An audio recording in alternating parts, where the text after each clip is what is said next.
Hello all. गोलीय lens से अपवर्तन हम देख रहे थे। उसमें अगला टॉपिक है वक्रता केंद्र। अभी हमने समझा कि अवतल लेंस क्या था और उत्तल लेंस क्या था। तो क्या समझा था हमने? यही कि अगर दो गोलीय पृष्ठ मिल जाते हैं तो क्या बन जाता है? लेंस का निर्माण कर देते। अब समझना है कि उसमें वक्रता केंद्र क्या है, प्रकाशिक केंद्र क्या है, मुख्य फोकस क्या है, फोकस दूरी क्या है। तो वक्रता केंद्र, दर्पण में हम लोग क्या देख रहे थे? दर्पण में हम लोग देख रहे थे कि गोले का जो केंद्र बिंदु होता है वही क्या हो जाता है? वक्रता केंद्र कहलाता है। उसको हम सी से निरूपित करते थे। सी से यहाँ भी करेंगे, लेकिन यहाँ भी गोले का वो जो केंद्र बिंदु होगा, लेकिन यहाँ एक वक्रता केंद्र नहीं होगा, यहाँ दो दो वक्रता केंद्र होंगे। ऐसा क्यों? ऐसा इसलिए क्योंकि ये देख रहे होंगे जैसे ये किससे किससे मिलके बना है। ये एक गोले का एक भाग ले लिया गया है इसको, और ये दूसरे गोले का एक भाग ले लिया गया है, दोनों को मिला करके तब बना है। तो अगर दो गोले लिए गए हैं, दो गोलीय पृष्ठ लिए गए हैं, तो वक्रता केंद्र कितनी होनी चाहिए? दो होनी चाहिए। तो इसमें वक्रता केंद्र एक इसका हो गया, अगर इसको हम गोला बना दें ये, और एक इसका हो गया, ये C2। ऐसे ही ये जो दोनों का जो मुख्य केंद्र है उसको हम कहते हैं प्रकाशिक केंद्र।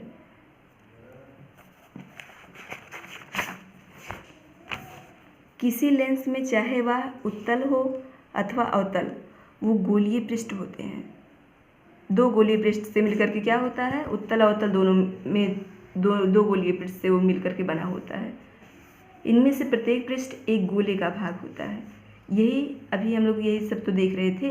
इसे सी से निरूपित कर देते हैं, और जो गोले का केंद्र होता है क्या कहलाता है? लेंस का वक्रता केंद्र कहलाता है। दो वक्रता केंद्र इसमें पाए जाते हैं, पहला C1, दूसरा C2। एक गोले का एक केंद्र होगा, दूसरे गोले का भी तो केंद्र होगा।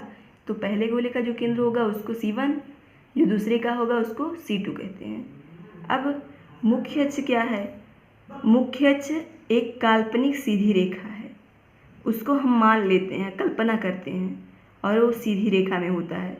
किसी लेंस के दोनों वक्रता केंद्रों से गुजरने वाली एक काल्पनिक सीधी रेखा। वहाँ देख रहे थे कि ध्रुव से जो वक्रता केंद्र होती है उसको जब मिला देते हैं काल्पनिक रेखा के रूप में, तब क्या बन जाता था? मुख्य अक्ष बन जाता था।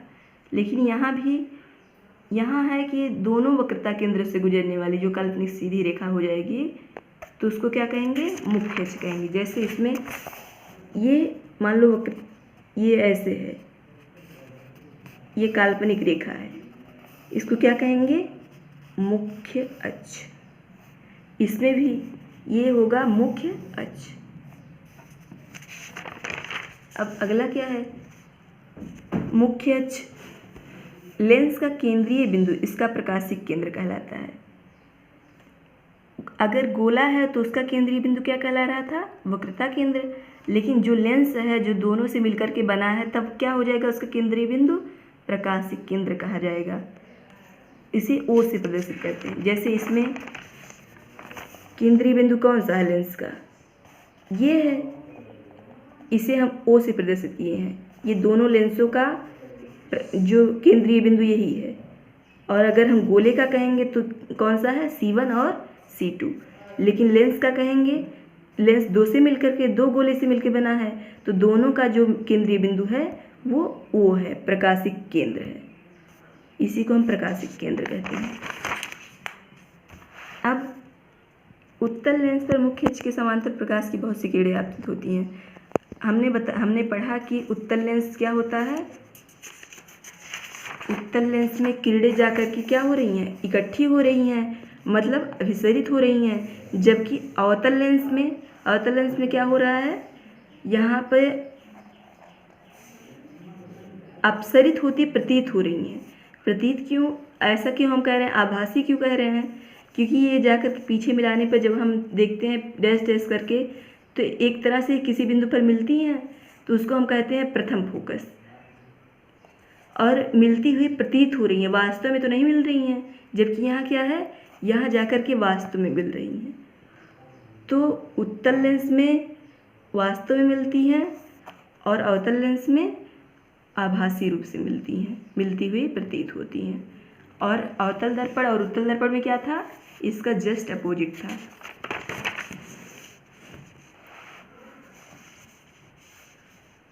लिखा है उत्तल लेंस पर मुख्य अक्ष के समांतर प्रकाश की बहुत सी किरणें आपतित होती हैं। ये किरणें लेंस से अपवर्तन के पश्चात मुख्य अक्ष पर एक बिंदु पर अभिसरित होती हैं। किस दर्पण में, सॉरी किस लेंस में, अब उत्तल लेंस में अभिसरित होती हैं और अवतल लेंस में अपसरित होती प्रतीत होती हैं। तो मुख्य अक्ष पर यह बिंदु अवतल या उत्तल लेंस का क्या कहलाता है, मुख्य फोकस कहलाता है। किसी लेंस में दो मुख्य फोकस f1 व f2 होते हैं।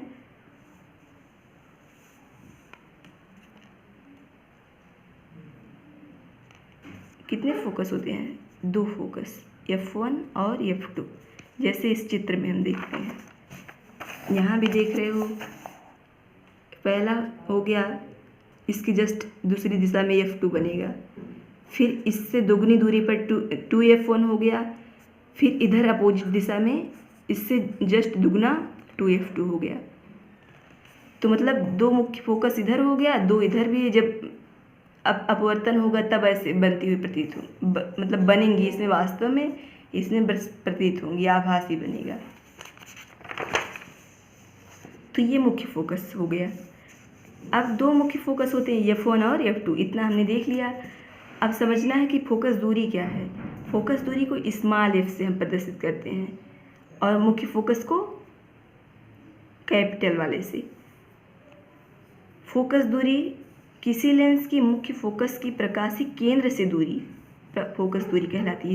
इसे किससे प्रदर्शित करते हैं, f से।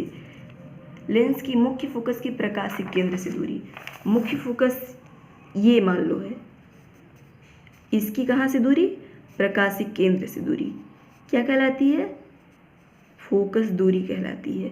और जब दर्पण हम लोग पढ़ रहे थे तो उसमें क्या हमने देखा था, फोकस दूरी की परिभाषा, दर्पण का जो ध्रुव था वहाँ से जो मुख्य फोकस था उसके बीच की दूरी क्या कहलाती थी, फोकस दूरी कहलाती थी।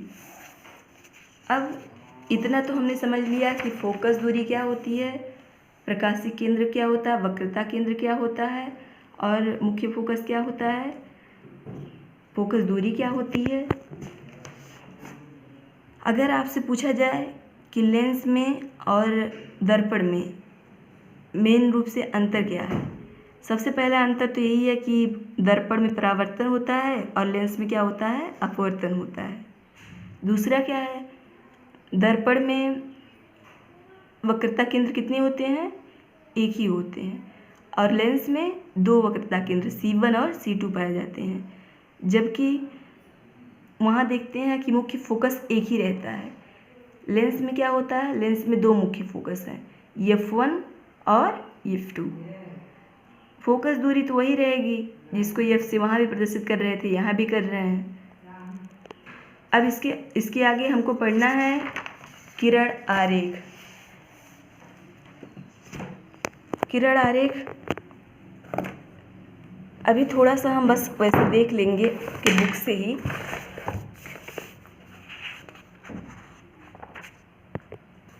ये किरण आरेख आज बस थोड़ा समझा रहे हैं, फिर नोट्स बना के इसको अच्छे से समझाएंगे, आपके सामने करके दिखाया जाएगा। किरण आरेखों के उपयोग द्वारा लेंसों से प्रतिबिंब बनना। सबसे पहले हम किरण आरेख से सीखते हैं, फिर तब बिंब से सीखते हैं ना। किसी वस्तु को रख करके देखते हैं कि उसका प्रतिबिंब कैसा बनेगा। जैसे हमने दर्पण जब पढ़ा था तो हमने कहाँ से स्टार्ट किया था, सबसे पहले हमने देखा था कि दो किरण आरेख गुजार की कि कैसा उसका जा कर के प्रतिबिंब बनेगा। अगर किरण आरेख हमको पता चल गया कि उसका प्रतिबिंब कैसा बन रहा है तो हम कोई वस्तु उस जगह पे रख देंगे, फिर हमको जो बिंब प्राप्त हो जाएगा, प्रतिबिंब प्राप्त हो जाएगा, फिर उसी आधार पे हम करते रहेंगे। सबसे पहले हम देखेंगे किरण आरेख का उपयोग करके कैसे प्रतिबिंब बनता है। यहाँ देख रहे हैं मुख्य अक्ष के जब समांतर कोई प्रकाश किरण आती है, किस लेंस में? उत्तल लेंस में। और यहाँ क्या है? ये अवतल लेंस है। यहाँ भी मुख्य अक्ष के समांतर आ रही है, यहाँ भी मुख्य अक्ष के समांतर आ रही है। इसका नियम होता है अभिसरित हो जाती है, इकट्ठी हो जाती है। इसका क्या हो जाता है? अपसरित होती, प्रतीत होती है। तो यही तो हुआ।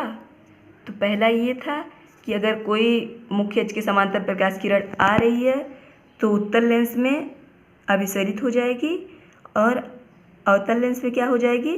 अपसरित होती हुई प्रतीत होगी। ऐसे हो रहा है। ये पहला था। अब दूसरा क्या है? मुख्य फोकस से गुजरने वाली प्रकाश किरण उत्तल लेंस से अपवर्तन के पश्चात मुख्य अक्ष के समांतर निर्गत होगी। हमने वहाँ भी देखा था कि अगर कोई प्रकाश किरण मुख्य अक्ष के समांतर जा रही है तो वो जाकर के यहाँ से ऐसा मुख्य फोकस से होकर के चली जाती थी। लेकिन यहाँ क्या है? यहाँ ये इसके पीछे क्योंकि एक माध्यम से दूसरे माध्यम में जाना है अपवर्तन में, और वहाँ क्या था? एक ही माध्यम में रह जाना है, एक ही तल के इसी तरफ रह जाना है परावर्तन में। अब मान लो कि मुख्य फोकस से कोई प्रकाश किरण गुजरी उत्तल लेंस में, तो अपवर्तन के पश्चात क्या हो जाएगा? मुख्य अक्ष के समांतर हो जाएगी। अपवर्तन का क्या मतलब होता है? अपवर्तन का मतलब होता है दूसरे माध्यम में जब चली जाएगी और विचलन हो जाएगा। और परावर्तन में क्या रहता था?